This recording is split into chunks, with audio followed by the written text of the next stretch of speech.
لكنه في الملف السري كان أيضا الرجل الذي مثل القضاء ومثل العدالة. حيوا معايا الفنان الشاب عن مسلسل ملف سري أفضل ممثل شاب 2022 أمير شاهين.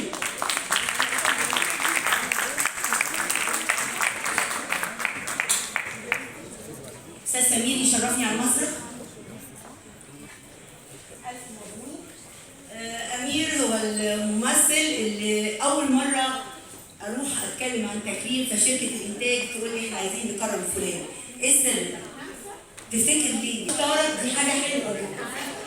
الجمهور اختارت في المسلسل وأنا لسه شايفة لك مشاهير في توربينة يا قلبي كمان كوميدي. يعني باسم عمل كوميدي وحضرتك عملت كوميدي، فشرف كبير لنا ان احنا نكرم امير شاهين ونسلم الجائزه رئيس مجلس اداره المؤسسه بعد ان يشكر الاستاذ امير جمهور. اتفضل يا استاذ امير.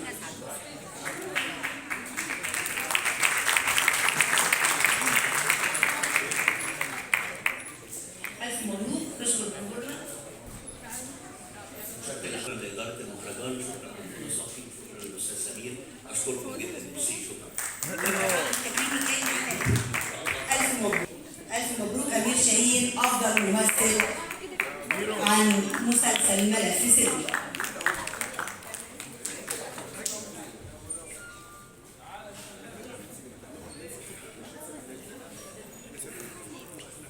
انا بس كبير من الفنانين والناس مش شايفه من الميديا، وفي فنانين داخلين انا مش شايفاهم حتى مش عارفه ارحب بيهم بسبب الزحمه. فيعني شويه بعد تتحدى السقوط من سقوط ليله سقوط بغداد